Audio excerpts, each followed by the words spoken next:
नमस्ते। इस नए विश्लेषण में आपका स्वागत है। आज हम एक बहुत ही दिलचस्प और गहरे विषय पर बात करने वाले हैं, बुद्ध का अंतिम संदेश और स्वनिर्भरता का दर्शन, यानी खुद पर निर्भर रहने की फिलॉसफी।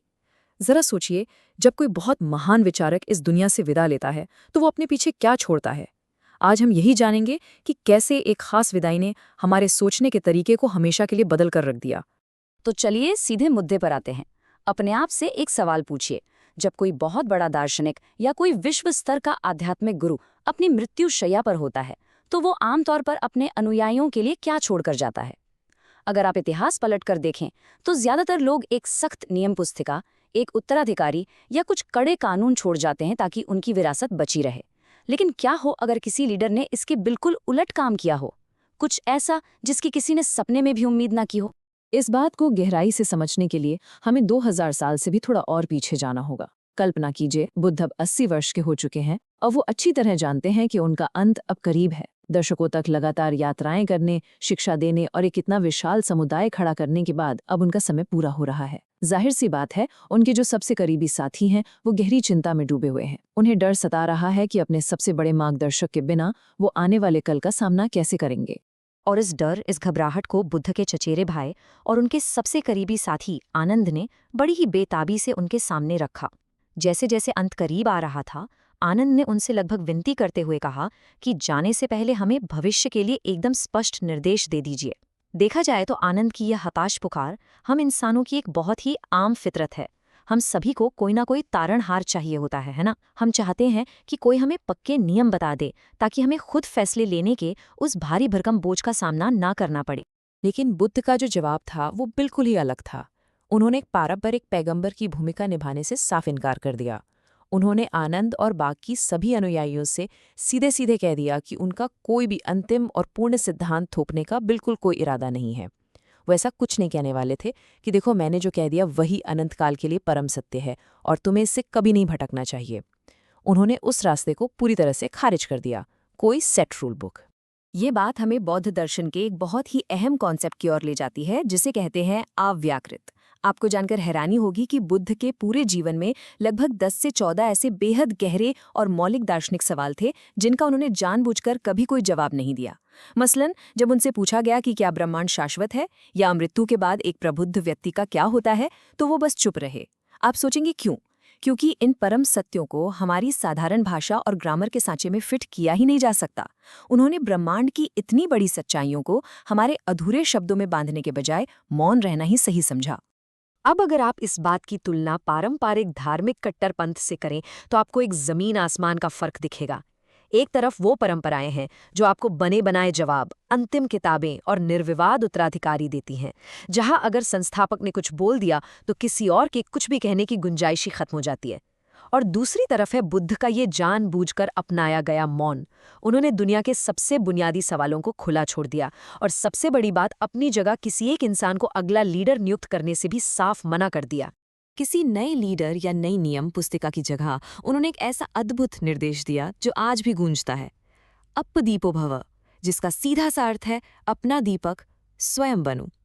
ये सिर्फ कोई भावुक विदाई संदेश नहीं था, ये सोचने के तरीके में एक बहुत बड़ा, एक क्रांतिकारी बदलाव था। वो अपने लोगों से कह रहे थे कि किसी बाहरी तारणहार, किसी मसीहा की तलाश करना बंद करो और खुद अपने मार्गदर्शक बनो। अगर आप ध्यान दें तो ये फिलॉसफी का एक बहुत ही गहराई से लोकतांत्रिक दृष्टिकोण है। जरा सोचिए, उस प्राचीन दुनिया के लिए ये कितना अजीब और अनोखा रहा होगा, विचारों का एक ऐसा साम्राज्य बनाने के बजाय जहां हमेशा के लिए सिर्फ एक ही किताब का राज चले। बुद्ध तो कट्टरपंथी बौद्धिक स्वतंत्रता की नींव रख रहे थे। वो आम लोगों को ये एहसास दिला रहे थे कि आपकी अपनी चेतना भी सच को खोजने में उतनी ही सक्षम है जितनी कि खुद बुद्ध की। तो चलिए देखते हैं कि असल जिंदगी में ये काम कैसे करता है। बुद्ध ने उनके बिना आने वाले भविष्य की शंकाओं को दूर करने के लिए कुछ बहुत ही साफ और स्पष्ट कदम बताए। पहला कदम, धम्म के सार को, यानी जो मूल शिक्षाएं हैं उनकी फीलिंग को अपने मन में धारण करो। दूसरा कदम, अपनी खुद की चेतना से पूछो कि तुम्हें क्या सही लगता है। और तीसरा कदम, अगर फिर भी कोई मतभेद या विवाद रह जाता है तो एक समुदाय के रूप में सब साथ बैठो और बहुमत से फैसला लो। जी हाँ, ये एकदम शुद्ध लोकतंत्र है जो किसी गायब हो चुके लीडर पर अंधी आस्था रखने के बजाय लोगों की सामूहिक समझ पर भरोसा करता है। अब ये प्राचीन लोकतांत्रिक दर्शन सुनने में तो बहुत अच्छा लगता है, लेकिन क्या विचारों की ये आज़ादी आज के इस प्रेशर भरे समय में टिक पाती है? ये एक बड़ा सवाल है। तो आइए इस दर्शन को असली दुनिया में टेस्ट करने के लिए आज के समय की एक बहुत ही दिलचस्प घटना की ओर चलते हैं। एक ऑस्ट्रेलियाई बौद्ध भिक्षुक की एक पत्रकार के साथ हुई बातचीत का एक बहुत ही शानदार किस्सा है। वो जर्नलिस्ट उस भिक्षुक को उकसाना चाहता था। वो दरअसल ये देखना चाहता था कि क्या ये भिक्षु भी उसी कट्टरपंथी गुस्से का शिकार होता है जो आजकल हम दुनिया भर में देखते हैं। इसलिए उसने एक बहुत ही भड़काने वाला सवाल दागा। अगर मैं आपके पवित्र त्रिपिटक, जो कि मुख्य बौद्ध ग्रंथ हैं, उससे उठाकर टॉयलेट में फ्लश कर दूं तो आप क्या करेंगे? अब पत्रकार को पूरी उम्मीद थी कि भिक्षु आग बबूला हो जाएगा, शायद किसी पवित्र युद्ध की धमकी दे डालेगा। लेकिन इसके बजाय उस ऑस्ट्रेलियाई भिक्षु ने बड़ी ही शांति से जवाब दिया, मैं एक प्लम्बर को बुलाऊंगा ताकि फ्लश जाम ना हो जाए। है ना एकदम अप्रत्याशित? ये एक बेहद प्रैक्टिकल और मज़ेदार जवाब था। इसमें आपको कट्टरपंथी गुस्से का नामो निशान तक नहीं मिलेगा। लेकिन वो जर्नलिस्ट इतनी आसानी से हार मानने वाला नहीं था। वो भिक्षु की भक्ति का असली इम्तिहान लेने के लिए बात को थोड़ा और आगे ले गया। उसने फिर पूछा, अच्छा ठीक है, लेकिन क्या हो अगर मैं आपकी उस पवित्र बुद्ध की मूर्ति को उठाऊं और उसे आपके सामने ही जमीन पर पटक कर टुकड़े टुकड़े कर दूं, तब आप क्या करेंगे? और एक बार फिर भिक्षु का जो जवाब आया वो इस पूरी फिलॉसफी को एकदम शीशे की तरह साफ कर देता है।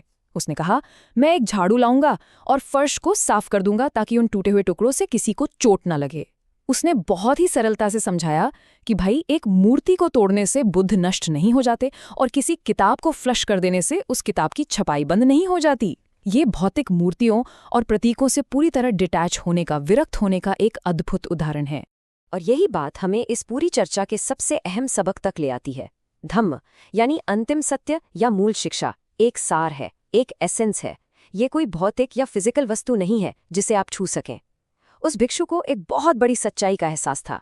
अगर वो किसी फटी हुई किताब या टूटी हुई मूर्ति को लेकर खुद पर गुस्सा हावी होने देता तो वो दरअसल अपने ही मन के भीतर उस धम्म के असली सार को खत्म कर रहा होता। शिक्षा हमारी चेतना की एक अवस्था है। ये कोई ऐसी चीज नहीं है जिसे आप अपने हाथों में पकड़ लें या जिसकी रक्षा आपको हिंसा करके करनी पड़े। और ये विचार हमें ज़ेन बौद्ध धर्म के सबसे चौंकाने वाले लेकिन सबसे गहरे कोट्स में से एक की तरफ ले जाता है।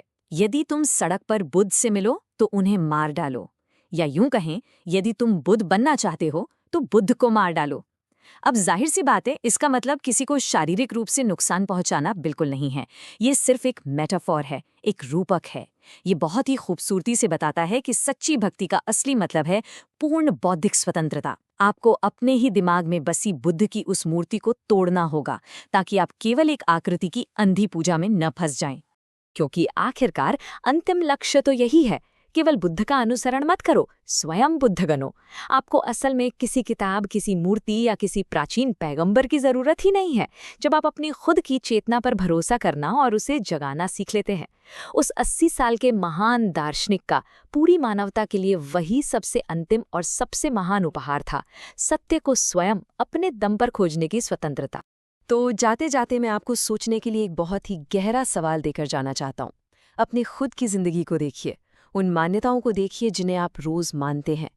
क्या आप भी आंख बंद करके किसी दी गई नियम पुस्तिका का पालन कर रहे हैं, या आप अपना स्वयं का प्रकाश बनने का वो मुश्किल लेकिन बेहद खूबसूरत काम कर रहे हैं? आज के इस विश्लेषण में मेरे साथ जुड़ने के लिए आपका बहुत बहुत शुक्रिया। मुझे उम्मीद है कि इसने आपके अंदर कुछ नए सवाल जरूर जगाए होंगे। मिलते हैं अगले विश्लेषण में।